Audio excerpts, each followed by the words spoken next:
मुझे विश्वास है कि आप सबने पहले से आशीष पाई हुई है। आप सब लोग के जीवन में प्रभु काम कर रहे हैं। प्रभु ने कहीं ना कहीं आपको छुआ है और यही कारण है कि आप लोग विश्वास के साथ आते हैं। ऐसा क्या है जो आपको मिल जाता है? ये चीज सिर्फ आपके पास होता है और आप इसे एहसास कर पाते हैं, और ये एहसास बहुत सुखमय होता है, बहुत आनंद देने वाला होता है। So I thank God for your faith. आपके विश्वास के लिए मैं प्रभु को धन्यवाद करता हूं। Thank you very much. A true fellowship with Jesus Christ, एक सच्ची सहभागिता यीशु मसीह के साथ कैसे कर सकते हैं? बोले एक दूसरे के साथ, एक सच्ची सहभागिता हम यीशु के साथ कैसे कर सकते हैं? एक सच्ची सहभागिता क्या है? बोलिए, थोड़ा एक साथ बोले, सच्ची सहभागिता क्या है? What is a true fellowship with Jesus Christ? The book of John chapter 4 verse 23 and 24. यूहन्ना 4 अध्याय 23 और 24 पद।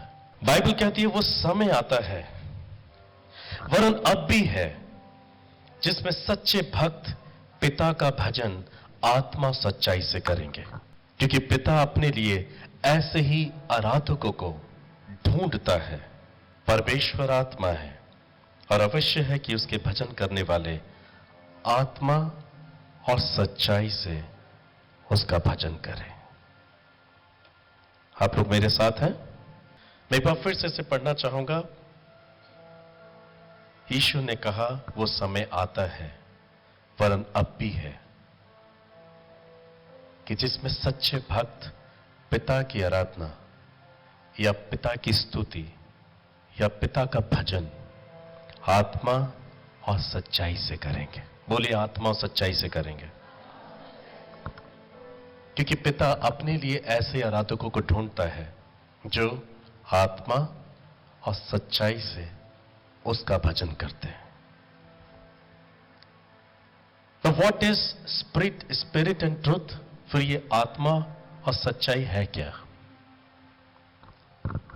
वो समय अभी भी है कि परमेश्वर अपने लिए ऐसे आराधकों को ढूंढता है, ऐसे भक्तों को ढूंढता है जो आत्मा और सच्चाई से भक्ति करें, आत्मा और सच्चाई से उसका भजन करें, उसकी आराधना करें।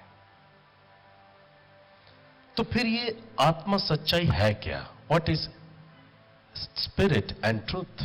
Spirit and truth always reflect the contours of our soul, where our soul only wants to give to the best to God. आत्मा और सत्य हमेशा हमारी अंतर आत्मा की रूपरेखा को प्रतिबिंबित करते हैं या साबित करते हैं, उजागर करते हैं, जहां हमारी आत्मा केवल सर्वशक्तिमान परमेश्वर को ही सर्वश्रेष्ठ देना चाहती है। आत्मा और सत्य, आत्मा और सच्चाई हमेशा हमारी अंतर आत्मा का एक रूप है। समझ पा रहे? आत्मा और सच्चाई हमारी अंतरात्मा का एक रूपरेखा है, एक प्रतिबिंबित है, जो हमारी आत्मा को यह सिखाती है कि केवल सर्वश्रेष्ठ परमेश्वर को देना है, best to God. True worship and fellowship do not require physical strength.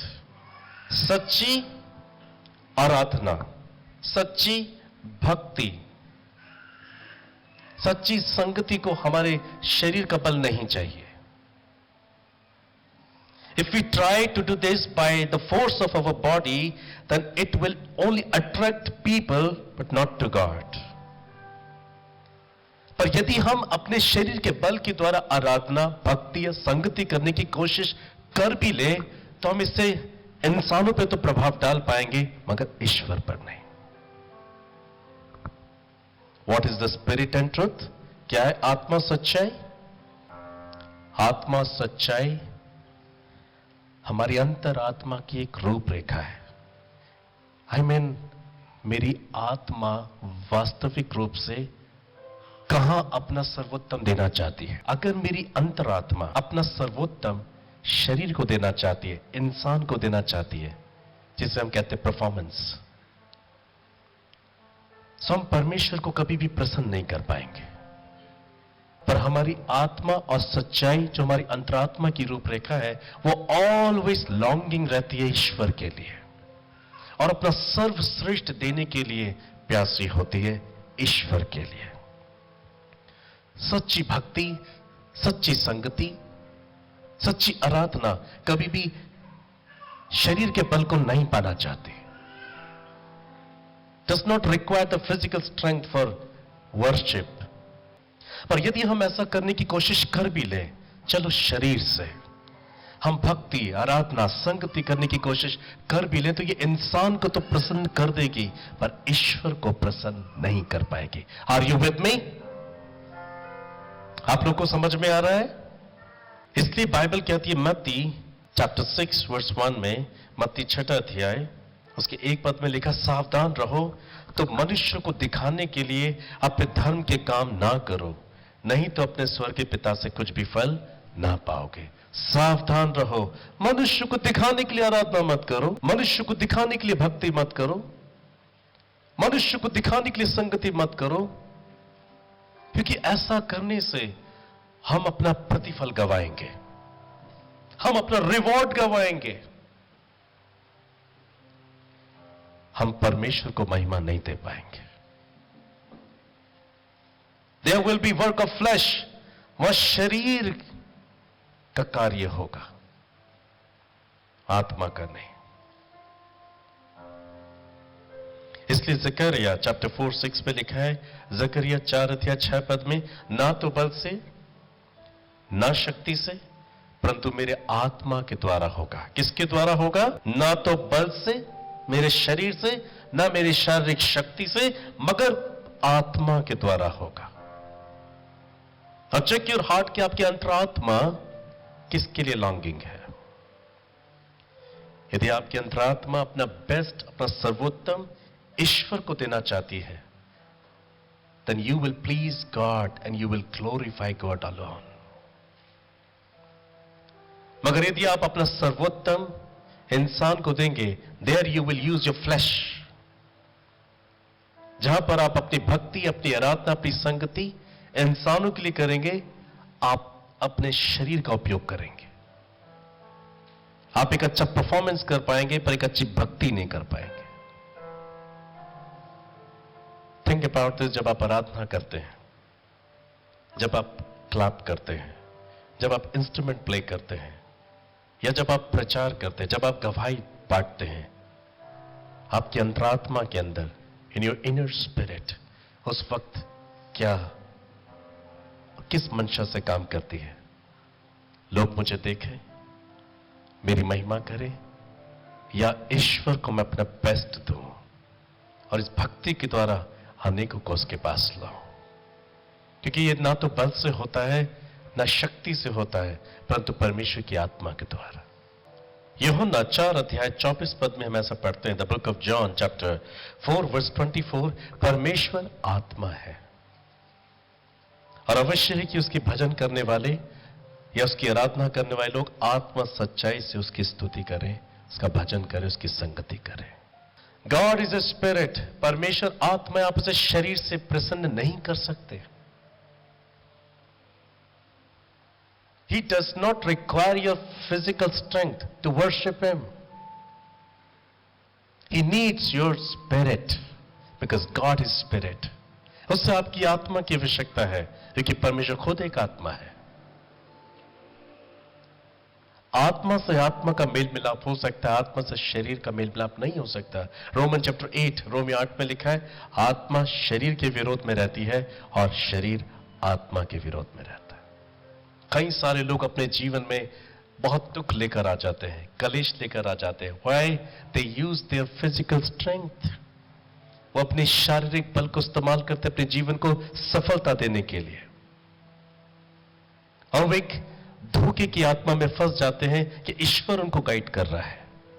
When God used you, He doesn't want your physical strength. जब ईश्वर आपको उपयोग करता है, उसे आपके शरीर का बल, शक्ति नहीं चाहिए. He wants your desire. उसे आपकी इच्छा चाहिए, उसे आपका समर्पण चाहिए. यदि आपके अंदर एक सच्ची इच्छाएं है, समर्पण है कि आप उसके लिए जीना चाहते हैं, उसकी महिमा करना चाहते हैं, then you will be in spirit and truth. फिर आप आत्मा में और सच्चाई में होते हैं. You can please God anytime. आप परमेश्वर को कभी भी महिमा दे सकते हैं. कई लोग बहुत मेहनत करते हैं, परिश्रम करते हैं. आराधना करने से पहले बहुत ज्यादा प्रैक्टिस, गॉस्पल देने से बहुत ज्यादा प्रैक्टिस. हम यहां जो भी आराधना करते हैं, कभी प्रैक्टिस नहीं होती. On the spot, no practice at all. अगर आत्मा सच्चाई से आप आराधना करते हैं, doesn't need any physical strength. एक प्रभु का जन था. He was young man. प्रभु की खोज करता था, प्रभु की आराधना करता था. उसकी इच्छा थी कि कभी वो ईश्वर को अपनी आंखों के सामने देखे. और वो वक्त आ गया. परमेश्वर ने उसकी आत्मा का स्वागत किया स्वर्ग में. And he so great heaven. उसने स्वर्ग को देखा. जब वो स्वर्ग के भव्य स्थानों को देख रहा था, उसका हार्ट, उसका दिल आनंद से भरा हुआ था. उस आनंद में गोते लगा रहा था. He was very much happy. अचानक वो एक ऐसे स्थान में पहुंचा स्वर्ग में, जहां पर डिफरेंट काइंड्स ऑफ, अलग अलग प्रकार के वाद्य यंत्र थे, इंस्ट्रूमेंट्स थे. वो ऐसे इंस्ट्रूमेंट थे, ऐसे वाद्य यंत्र थे जो उसने कभी पृथ्वी में देखे भी नहीं थे. और वो उनको देखकर चौंक गया और उनको छूने लगा. और वो बहुत ही अद्भुत थे. उनकी बनावट डिफरेंट थी. संसार का कोई भी इंस्ट्रूमेंट उनसे मेल नहीं खाता था. उसके पास उनको बजाने का, उनको चलाने का कोई ज्ञान नहीं था. वो उसके बारे में मन चिंतन कर ही रहा था. Then Jesus appeared before him. यीशु उसके सामने आ गए. और प्रभु ने कहा, सन, क्या सोच रहे हो? प्रभु, ये कैसे इंस्ट्रूमेंट है? ये कैसे वाद्य यंत्र है? हमारी दुनिया में तो ऐसे इंस्ट्रूमेंट हम सोच भी नहीं सकते. प्रभु ने कहा, क्या तुम इन्हें बजाना चाहते हो? हाँ प्रभु, मैं तो इनको बजाना चाहता हूं, मगर मुझे इनका ज्ञान नहीं है. इवन इनको बोलते क्या है मुझे ये भी नहीं मालूम. बस तुम मुझे इतना बताओ कि तुम इन्हें मेरे लिए बजाना चाहते हो कि नहीं. Do you have Dzire? क्या तुम्हारे अंदर इच्छाएं हैं? हाँ प्रभु, मैं आपके लिए बजाना चाहता हूं. मेरे अपने संपूर्ण दिल से, अपने संपूर्ण आत्मा से मैं आपकी भक्ति करना चाहता हूं. सो प्रभु ने कहा, फिर उठाओ और बजाओ. मगर प्रभु, मुझे इसका ज्ञान नहीं है. तुम मुझसे प्रेम करते हो ना? तुम मेरी भक्ति करना चाहते हो ना? हाँ प्रभु, आप जानते. उठाओ और बजाओ, फूको इसे. प्रभु, आप संसार का कोई इंस्ट्रूमेंट होता तो मैं समझ जाता, पर मुझे इसका ज्ञान ही नहीं है. मैं देख ही पहली बार रहा हूं. मैं अगर फूकूंगा भी तो क्या बजेगा? क्या तुम मुझसे प्रेम करते हो? हाँ प्रभु, मैं आपसे बहुत प्यार करता. क्या तुम मुझ पे भरोसा करते हो? Yes Lord, I believe in you, I trust in you. क्या तुम्हारे अंदर इच्छा है कि मेरी स्तुति करो? Yes of course.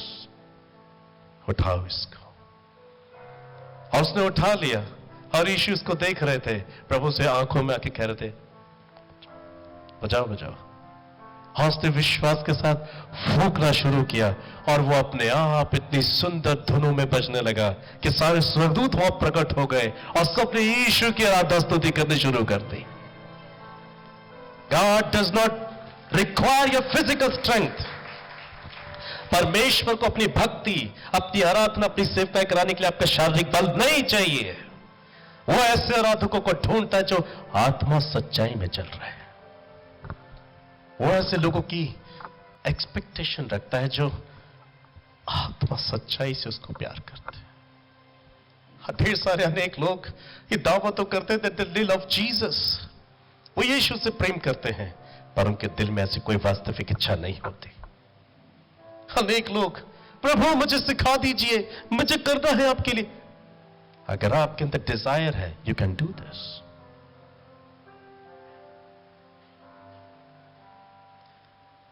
Talents require practice. Talents को रिक्वायरमेंट है प्रैक्टिस की, but the gift of God does not any practice. This is the anointing of God almighty. Hallelujah, praise the Lord. Talents हमेशा प्रैक्टिस के साथ प्राप्त होता है, मगर गिफ्ट के लिए no need any practice. You must have a desire. आपके पास इच्छाओं का होना बहुत जरूरी है. और उसके अंदर इच्छा थी, उसके अंदर भूख थी, उसके अंदर प्यास थी कि वो अपने प्रभु के लिए गुनगुनाए, अपने प्रभु के फूके उस वाद्य यंत्र को. और ईश्वर ने सिर्फ इतने कहा, माय सन, मत कहो कि तुमने इसे पहली बार देखा, तुम इसे नहीं बजा पाओगे क्योंकि तुम्हारे पास का ज्ञान नहीं है. तुम्हारे पास इच्छा होनी चाहिए. और उस इच्छा से उसने फूका और वो अपने आप बचना शुरू हो गया. जब प्रभु ने मेरा उद्धार किया, मुझे इसका ज्ञान नहीं था कि मुझे उसके विषय में प्रचार करना होगा. पर जब मैं बचा लिया गया, मुझे इस बात का एहसास हो गया कि मुझे उसके लिए प्रचार करना है, मुझे उसके लिए बातें करनी है. तो मेरे अंदर इच्छाएं होती थी कि मुझे किसी बाइबल कॉलेज पे जाना चाहिए.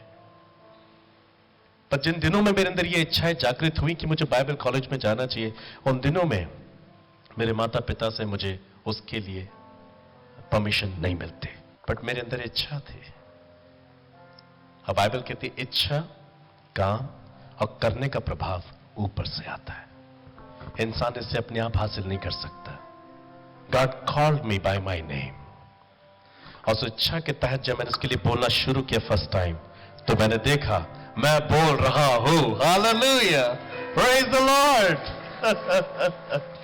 एंड द होल इंडिया में बोला, कई कंट्रीज में मैं बोला. And you see the power of God is here.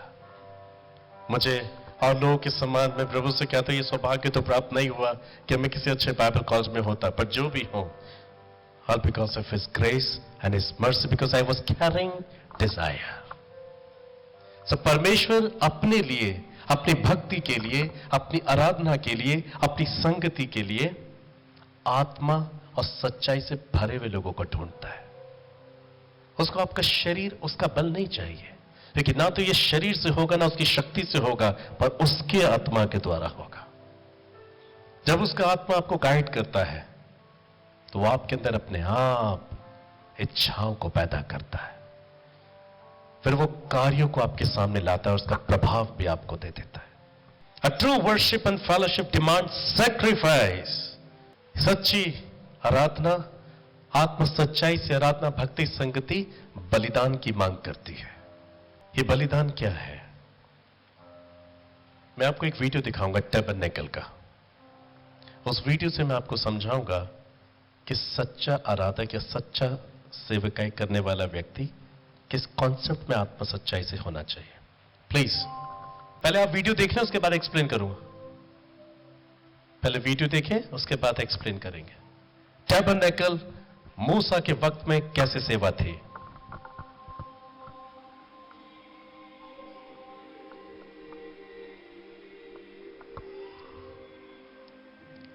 Wilderness में मूसा का तंबू खड़ा था.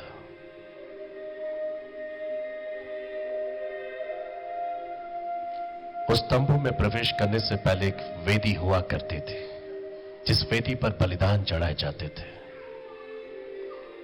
निर्दोष मेमने और जानवरों का बलिदान होकर उसके सींगों पर उनका खून लगाया करता था.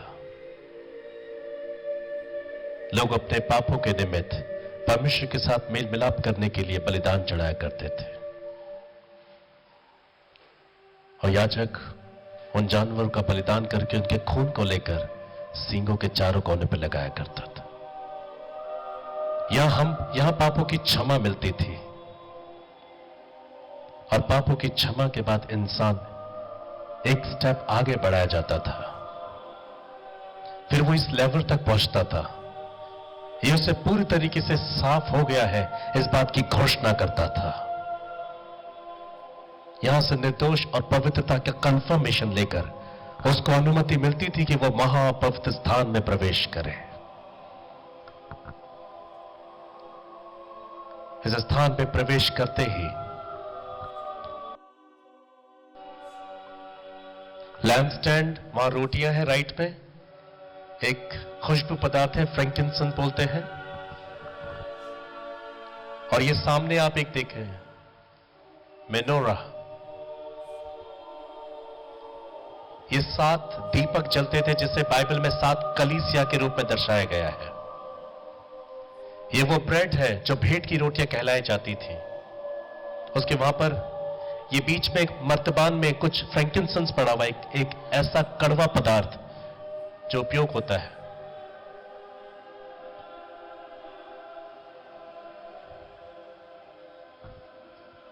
और ये है वो इंसेंस का ऑल्टर। और आप देख रहे हैं उसमें जो लोबान जल रहा है, और भी महापवित्र स्थान से पहले एक लोबान की खुशबू अंदर ईश्वर की उपस्थिति को महिमान्वित कर रही है।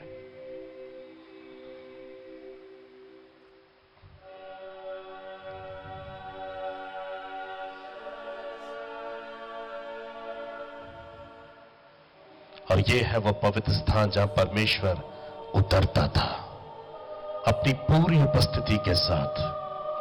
वर्ष में एक बार राज याजक यहां पर प्रवेश करता था।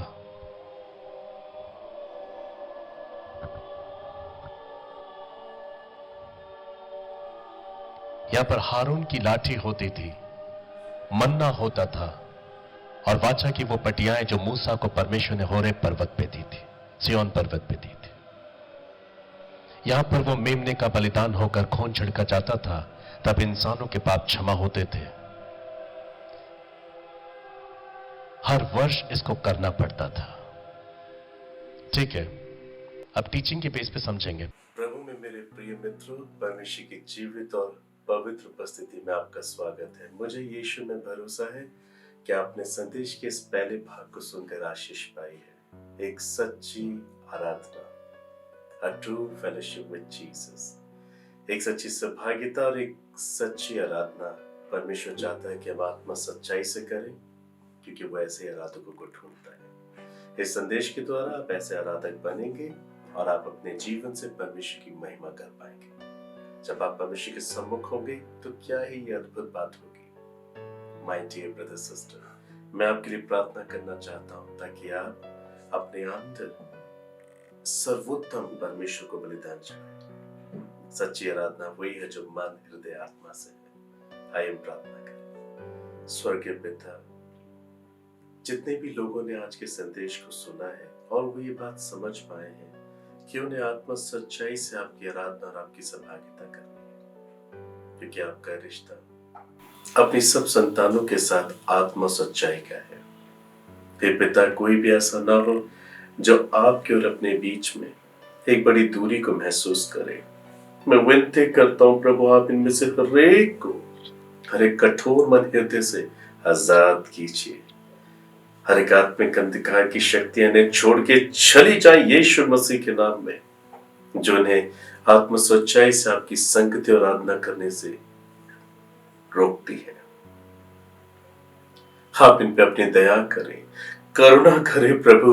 अपने पवित्र आत्मा को आप इन पर उंडेले ताकि आपके सच्चे आराधक बने। इनके जीवन से अनेक लोग आपको जाने।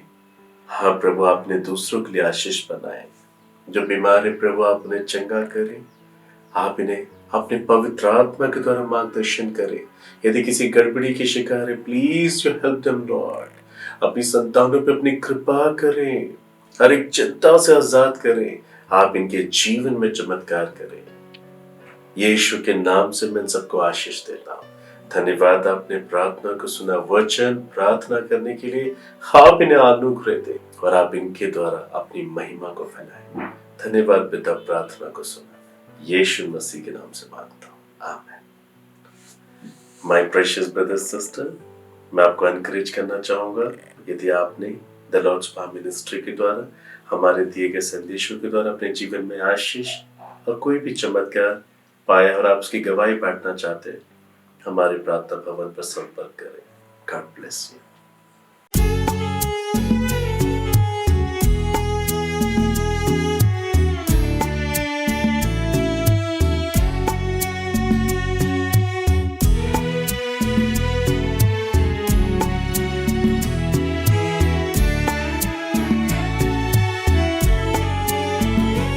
हे प्रभु, अपनी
कायम सदा। वचनों में अपने प्रभु तू रहता साथ सदा। पवित्रता में प्रभु तू रहता कायम सदा। वचनों में अपने प्रभु तू रहता साथ सदा। मैं चलूंगा इसी राह पे, मैं चलूंगा इसी राह पे। मैं चलूंगा तेरे मार्ग पर, मैं चलूंगा तेरे मार्ग पर। हे प्रभु अपनी राह दिखा, मैं चलूंगा तेरे मार्ग पर, मैं चलूंगा तेरे मार्ग पर।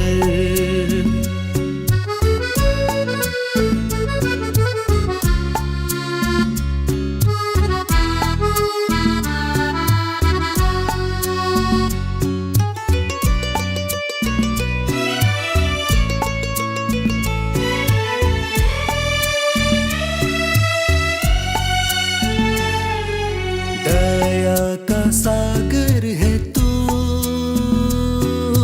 करता है पाप क्षमा। बहाकर अपना लहू देता है मुझको शिफा। दया का सागर है तू, करता है पाप क्षमा। बहाकर अपना लहू देता है मुझको शिफा। मैं चलूंगा इसी राह पे, मैं चलूंगा इसी राह पे। मैं चलूंगा तेरे मार्ग पर, मैं चलूंगा